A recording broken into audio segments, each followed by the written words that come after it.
As the United Nations mourns the death of more than 100 staff members in Gaza, the UN's host country and largest donor is being sued for its role in the war. United States President Joe Biden, Secretary of State Antony Blinken, and Defense Secretary Lloyd Austin are accused of failing to prevent and aiding and abetting genocide. The lawsuit in federal court was filed by a nonprofit legal organization. They have a significant responsibility under customary international law, under federal law, to prevent this genocide, to stop supporting this genocide. And every step of the way, at every opportunity, they have failed. They have continued to provide cover to Israel. They have continued to provide material support to Israel. And currently, they intend to send more money and more weapons to Israel. Plaintiffs in the case include U.S. citizens with family in Gaza, like Layla Al-Haddad, who's lost 5 family members there since October 7th and has several more struggling to survive. I paid for Israel to kill my cousins and my aunt. There's no two ways around it. It was my tax dollars that did that sent those bombs to Israel to kill my family. And so I feel I and all other American taxpayers have a very unique responsibility to hold our government and our elected officials responsible.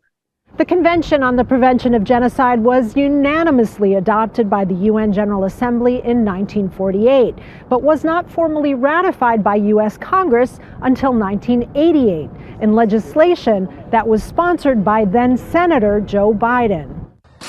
In addition to finding the leaders in violation of the law, the lawsuit calls for relief in the form of ending the United States' $3.8 billion in annual military support to Israel.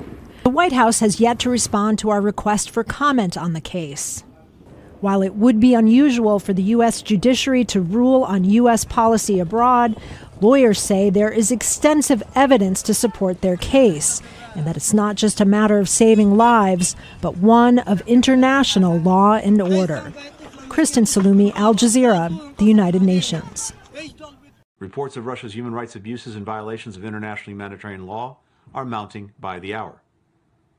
Russian strikes are hitting schools, hospitals, residential buildings. They're destroying critical infrastructure, which provides millions of people across Ukraine with drinking water, gas to keep them from freezing to death, and electricity. We must send a resolute and unified message that President Putin should unconditionally stop this unprovoked attack, as the Secretary General and the High Commissioner have done, and immediately withdraw Russian forces from Ukraine. Council members should stop using language implying that all sides bear equal responsibility for the unprovoked attack of one side. This isn't even-handed. It's wrong and fails to place accountability where it belongs. The same goes for members who argue falsely that denouncing human rights abuses is politicizing the situation. It is failing to speak up about human rights abuses that politicizes the situation. We must reject Russia's attempts to falsely justify this attack as a defense of human rights, misappropriating terms that we reserve for the worst atrocities and disrespecting every victim of those crimes. The United States has concluded that Ethiopian and Eritrean troops, as well as rebels, committed war crimes during the brutal 2-year conflict. Secretary of State Antony Blinken said this Monday, days after he visited Addis Ababa. Blinken also spoke of accountability. I've determined that members of the Ethiopian National Defense Forces, the Eritrean Defense Forces, and Amhara forces also committed crimes against humanity, including murder, rape, and other forms of sexual violence and persecution. Members of the Amhara forces committed the crime against humanity of deportation or forcible transfer and committed ethnic cleansing through their treatment of Tigrayans in western Tigray. We recognize that many Palestinian families in Gaza are suffering through no fault of their own, and that Palestinian civilians have lost their lives. We mourn the loss of every innocent life, Israeli, Palestinian, Jew, Christian, Muslim, as well as civilians of every faith and every nationality who've been killed. Let's not lose sight of why this is happening. Israel is conducting operations in Gaza because Hamas carried out terrorist attacks that killed in the most horrific ways 1,300 of its people.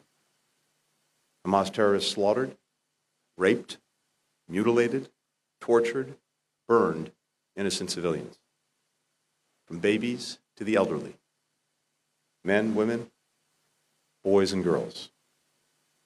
Yesterday, Russian forces bombed a theater in Mariupol where hundreds of people had been taking shelter. The word children had been written in Russian in giant white letters on the pavement outside the building so that you could know from the air that there were children inside. Russian forces also opened fire on 10 civilians who were waiting in line for bread. These incidents join a long list of attacks on civilian, not military locations across Ukraine, including apartment buildings, public squares, and last week, a maternity hospital in Mariupol. I doubt that any of us who saw those images will ever forget them. We've seen Russia use similar tactics before, in Grozny, in Aleppo. They stepped up their bombardment with the goal of breaking the will of the people. Yesterday, President Biden said that, in his opinion, war crimes have been committed in Ukraine. Personally, I agree. Intentionally targeting civilians is a war crime. After all the destruction of the past 3 weeks, I find it difficult to conclude that the Russians are doing otherwise. A few weeks ago, just days before Russia's invasion began, I went to the United Nations Security Council to lay out what we believed was about to happen. Again today, we have a strong sense of what Russia could do next. We believe that Moscow may be setting the stage to use a chemical weapon and then falsely blame Ukraine to justify escalating its attacks on the Ukrainian people. Manufacturing events and creating false narratives of genocide to justify greater use of military force is a tactic that Russia has used before, including in Georgia.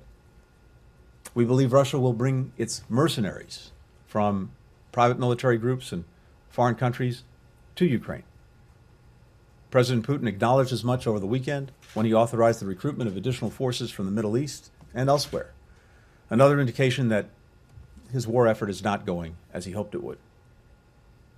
They're also likely to systematically kidnap local officials and replace them with puppets. Again, this has already begun.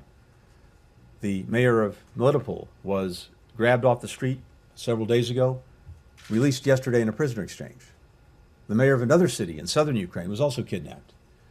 He hasn't yet been let go. This is a terror tactic. Grab local officials, depose local governments, put proxies in their place. Thank you for this opportunity to testify before you today.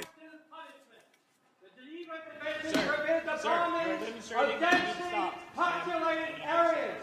Stop supporting the genocide and ethnic cleansing of the people of Gaza. Cease fire now. Save the children of Gaza. We're standing up for our interests and values, not shrinking back. Not in the face of Russia's aggression against Ukraine. Not in the face of an intensifying strategic competition in the Indo-Pacific and around the world. If the witness will suspend, and I ask that everyone again respect this hearing, we will suspend until the room is cleared. Is calling for a ceasefire.